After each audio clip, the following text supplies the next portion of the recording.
Hi guys, this is Ikmal Khan and welcome to our new video. आज की इस video में हम बिजनेस स्टेटिक्स का लेक्चर नंबर 5 कंटिन्यू कर रहे हैं। इससे पहले 4 लेक्चर्स हो चुके हैं जिसमें स्टेटिक्स के बारे में, इसके scope, limitation, data, statical investigation, सारा कुछ टॉपिक्स कवर हो चुका है। एंड ये सारे टॉपिक्स वो टॉपिक्स हैं जो एग्जाम में लगातार रिपीट होते हैं। उसी में से आपका अगला टॉपिक है स्टेटिकल यूनिट। बहुत ही इंपॉर्टेंट टॉपिक है, आपके एग्जाम के पॉइंट ऑफ व्यू से बहुत ही इंपॉर्टेंट टॉपिक है स्टेटिकल यूनिट। आप कोई से भी पेपर उठाइए, स्टेटिकल यूनिट आपको मिल जाएगा। बहुत ही इंपॉर्टेंट कॉन्सेप्ट है, तो आज की इस वीडियो में यही कवर करने वाले हैं। इससे पहले अगर आपने हमारे चैनल को सब्सक्राइब नहीं किया तो प्लीज़ चैनल को सब्सक्राइब कर लीजिए, क्योंकि इस पर बहुत सारे पेपर्स आपके स्टेटिक्स के उनके जो है सोल्यूशन के साथ अपलोडेड हैं। बहुत सारे लेक्चर्स इंपॉर्टेंट क्वेश्चन की भी अपलोड है, आप विजिट करके चेकआउट कर सकते हैं। तो स्टेटिकल यूनिट क्या होता है, अगर जो है एक सिंपल भाषा में कहा जाए तो the concept of statical unit is not a simple. इसे मतलब डिफाइन करना सिंपल नहीं है। क्यों नहीं है ऐसा? क्योंकि जो है आपको मान लीजिए किसी एक व्यक्ति का जो है हाइट मापना हो, कोई एक आपके सामने पर्सन है, उसका जो है आपको हाइट मापना हो, देन वहाँ जो है आप हाइट माप रहे हैं किसी पर्सन का, बहुत सारे पर्सन आपके सामने हैं, तो किसी पर्सन का अगर आप हाइट माप रहे हैं तो जो है इकाई सेंटीमीटर में भी हो सकता है, मीटर में भी हो सकता है। एंड जो आप मेजरमेंट ले रहे हैं वो किसी व्यक्ति का है तो वो भी एक यूनिट है। तो इस तरीके से आप जो है किसी एक चीज़ का अगर जो है यूनिट, किसी एक चीज़ को यूनिट बताते हैं, that's not the correct definition. तो जो एक चीज़ का अगर आप करेक्ट डेफिनेशन बताते हैं तो बहुत सारी आप मिसअंडरस्टैंडिंग्स कर देंगे। तो एक clear definition of unit is necessary to avoid many misunderstandings and to bring out homogeneity. मतलब इससे क्या तात्पर्य है कि अगर आप कोई क्लियर डेफिनेशन आप दे रहे हैं यूनिट का, मान लीजिए आपको किसी सड़क को मापना है तो वहाँ यूनिट क्या हो जाएगा, किलोमीटर हो जाएगा। आपको जो है मिल्क मापना है तो वहाँ यूनिट क्या हो जाएगा, आपका लीटर में हो जाएगा। आपको कोई सामान मापना है, आपका वजन मापना है किसी व्यक्ति का, तो वहाँ यूनिट क्या हो जाएगा, किलोग्राम हो जाएगा। तो इससे कह रहा है कि कोई क्लियर डेफिनेशन देना इसका यूनिट का, ये अवॉइड करना है, अवॉइड कर रहे हैं बहुत सारे मिसअंडरस्टैंडिंग्स को। तो ये कह रहा है स्टेटिकल यूनिट। अब देखो अकॉर्डिंग टू D.N.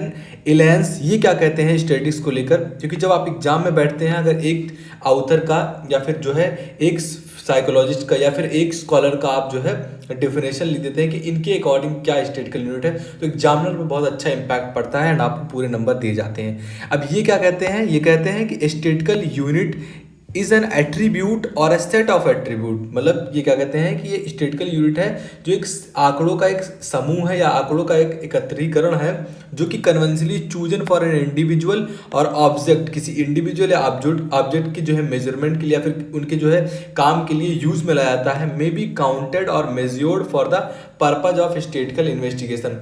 ये एक जो है स्टेटिकल डाटा, स्टेटिकल यूनिट जो है इन्वेस्टिगेशन के, जो हमने पिछली वीडियो में पढ़ा हुआ था, स्टेटिकल इन्वेस्टिगेशन के जो है पर्पज में भी लाया सकता है उसको मेजर करने के, एंड जो है किसी इंडिविजुअल के ऑब्जेक्टिव के लिए भी हो सकता है। ये एक ऐसा प्रोसेस होता है। तो जो है ये किसके अकॉर्डिंग है, अकॉर्डिंग टू D.N. इलैंस।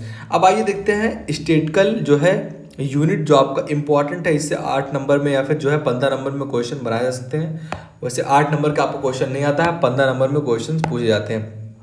तो the type of statical unit, मतलब यूनिट के जो है कितने टाइप है। अभी हमने पढ़ा कि स्टेटिकल यूनिट जो है एक डिफिनेशन देना, जो है आप बहुत सारी जो है मिसअंडरस्टैंडिंग्स को क्रिएट कर रहे हैं। तो आइए देखते हैं कि क्या एक्चुअल तरीका इसका है। तो यूनिट ऑफ इनुमरेशन, मतलब जो है गणना की इकाई आप करते हैं, तो यूनिट ऑफ इनुमरेशन में जो है 2 टाइप के यूनिट होते हैं स्टेटिकल यूनिट में। पहला है unit of enumeration, unit of presentation. मतलब काउंटिंग और मेजरमेंट के लिए जब आप जो जिस यूनिट का यूज करते हैं वो यूनिट आपका क्या होता है, यूनिट ऑफ इनुमरेशन। और यूनिट ऑफ प्रेजेंटेशन, मतलब आपको किसी का जो है डेट, टाइम या फिर कंडीशन शो करना हो, देन वहाँ जो है आप यूनिट ऑफ प्रेजेंटेशन का यूज करते हैं। 2 टाइप के यूनिट को बांट दिया गया। पहले गणना करने वाला है एक, जैसे आंकड़ों में किसी चीज़ की गणना करते हैं तो वो आपका यूनिट ऑफ इनुमरेशन में हो जाएगा। एंड चीज़ों को अगर आपको समय में या फिर जो है डेट में, मंथ में, स्पेस, नेशन, सिटी वगैरह वगैरह, ये सारी चीज़ें क्या आती हैं यूनिट ऑफ प्रेजेंटेशन में। अब यूनिट ऑफ इनुमरेशन में 2 टाइप के यूनिट होते हैं। पहला है unit of collection and unit of analysis. देखिए क्या है ये कि मतलब यूनिट ऑफ कलेक्शन, कलेक्ट करने के लिए कौन कौन सी यूनिट आपके सामने दिए गए हैं। जो आपके सामने 3 यूनिट दिए गए हैं। सिंपल, आपका क्या है पहला, सिंपल, कॉम्प्लेक्स एंड हाइपोथेटिकल।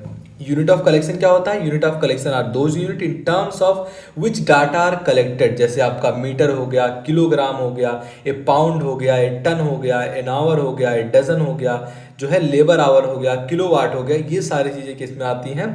आपके यूनिट ऑफ कलेक्शन में। इसमें पहला यूनिट क्या है? Simple unit. सिंपल यूनिट क्या होता है? A simple unit is one which describes a single determination और सिंगल कैरेक्टरिस्टिक्स के बारे में ये डिफाइन करता है। जैसे height in centimetre, weight in kilogram, ये सारे सिंपल यूनिट है, इनको ये डिफाइन करता है। एंड कॉम्प्लेक्स यूनिट क्या होते हैं? कॉम्प्लेक्स यूनिट जो होता है, each one is form by addition और qualifying condition to a simple unit. मतलब जो भी बहुत सारे समझ लीजिए, अगर नॉर्मल भाषा में कहा जाए तो बहुत सारे जो है सिंपल यूनिट का कलेक्शन ये होता है, जो कि क्या होता है? कॉम्प्लेक्स यूनिट, जिसमें आपका इलेक्ट्रिक पावर आ जाता है, रेलवे ट्रांसपोर्ट इज एक्सप्रेस, जो आपका एक्सप्रेस किया जाता है टन किलोग्राम में, वो आ जाता है, किलोवाट आ जाता है। ये सारी चीज़ें किस में आती हैं? जो है कॉम्प्लेक्स में। अब आपका अगला है यूनिट हाइपोथेटिकल। हाइपोथेटिकल यूनिट क्या होता है? ये ऐसे यूनिट होते हैं टू फैक्टुलेट कंपैरिजन और जो है something hypothetical unit are use. जैसे आपका हॉर्स पावर हो गया, जो है ये सारी चीज़ें किस में आती हैं? हाइपोथेटिकल यूनिट में आती हैं। तो ये यूनिट कलेक्शन का एक जरिया था। मतलब अगर यूनिट ऑफ कलेक्शन में आप लिखते हैं सिंपल यूनिट, तीन तरीके का होता है, simple unit, complex and hypothetical. Simple unit में वही आपका जो है सिंपल यूनिट में आप हाइट इन सेंटीमीटर, किलोग्राम को मापते हैं। कॉम्प्लेक्स यूनिट क्या होता है? इसमें जो है जो सिंपल यूनिट का एक कलेक्शन होता है, जैसे आपका किलोवाट हो गया, रेलवे ट्रांसपोर्ट हो गया, जो कि टन किलोग्राम में मापा जाता है। या फिर हाइपोथेटिकल यूनिट से हार्स पावर आपका हो गया, तो एक हार्स पावर में कितने जो है कितने यूनिट बिजली होती है। तो इस तरीके से हाइपोथेटिकल में बढ़ गया ये। अगर कितनी जो है किलोग्राम बिजली होती है या फिर किलोवाट बिजली होती है, तो वो सिंपल में चला जाएगा या फिर कॉम्प्लेक्स में चला जाएगा। तो इस तरीके से यूनिट ऑफ कलेक्शन को बांट दिया गया। अब इसी में आपका दूसरा यूनिट है unit of analysis. Unit of analysis में पहले आपका रेट। आई होप सबको पता होगा कि रेट क्या होता है। यूनिट ऑफ पहले देखते हैं कि एनालिसिस क्या होता है। तो यूनिट ऑफ एनालिसिस क्या होता है? विच स्टैटिस्टिकल डाटा आर एनालिसिस, जिसमें स्टैटिस्टिकल डाटा को एनालिसिस किया जाता है, इंटरप्रेटेड किया जाता है, वो जाना जाता है यूनिट ऑफ एनालिसिस के रूप में। जैसे आपका इसमें रेट आपका हो गया, रेशियो हो गया, परसेंट हो गया, कोफिशिएंट हो गया। रेट क्या होता है? When comparison are made between जो है आपके quantitative in different kind of quantitative की जब बीच में जो है संख्याओं के बीच में जो है आंकड़े निकाले जाते हैं, तो वो आपका क्या हो जाता है? जैसे एग्जाम्पल के थ्रू समझते हैं, ज़्यादा समझ में आएगा। कि मान लीजिए आपको निकालना है डेथ रेट, जो है एक शहर में आपको पॉपुलेशन का डेथ रेट निकालना है। तो वहाँ क्या करेंगे कि जितने नंबर ऑफ डेथ रहते हैं उनको आप जो है लिखेंगे, और फिर नीचे टोटल पॉपुलेशन जितनी टोटल पॉपुलेशन है उस शहर की वो लिखेंगे। फिर इनटू जो है आप 100 कर देंगे, 100 से मल्टीप्लाई कर देंगे। अब जितना निकल कर आएगा, जो भी आपका परसेंट निकल कर आएगा, वही क्या हो जाएगा? आपका रेट। कि कितने रेट से जो है यहाँ पर डेथ होता है, कितने रेट से यहाँ डेथ होता है, इस तरीके से रेट निकला जाता है। सिंपल भाषा में कहा जाए, ज़्यादा जो है कॉम्प्लेक्स ना करा जाए इसको। अब रेशियो क्या होता है? इसी से रिलेटेड है। से मान लीजिए रेशियो क्या है कि मान लीजिए एक शहर की जो है आबादी दूसरे शहर की आबादी की दुगनी है, तो उनका जो है रेशियो क्या हो जाएगा? 1:2। एक कमरे में दूसरे कमरे से जो है, एक कमरे में मेल्स जो बैठे हैं, दूसरे कमरे में जो फीमेल्स बैठे हैं, उनकी आबादी का दो तिहाई है। तो आप जो है या 2/3 है आप, तो किस तरीके से लिखेंगे? 2:3। तो इस तरीके से जो है रेशियो को दर्शाया जाता है। आई होप सबको परसेंटेज के बारे में पता होगा। ये एक ऐसा यूनिट है। जैसे परसेंट आपको किसी चीज़ का निकालना हो, जैसे 60% को किस तरीके से लिखते हैं? 60/100। या फिर आप कह दिया जाए कि टोटल 100 नंबर्स हैं, जिसमें 100 नंबर का हो रहा था, जिसमें से अरुण या फिर कोई लड़का है जिसने जो है 40 नंबर पाया। तो बताओ वो कितने परसेंट पाया? तो जितने 40 है, टोटल नंबर कितना है आपका? 100 से मल्टीप्लाई कर देंगे तो कितना हो जाएगा आपका? 40%। यही क्या हो जाता है? परसेंट। एंड कोफिशिएंट क्या होता है? जो है किसी भी, जैसे डेट रहती है आप निकाल रहे थे, तो 200 लोग में 1000 लोग में जो है टोटल 1000 लोग आपके सामने हैं, एंड वहाँ 200 लोग मर रहे हैं, तो जो है 0.2 जो होता है, यही आपका क्या हो जाता है? कोएफिशिएंट हो जाता है।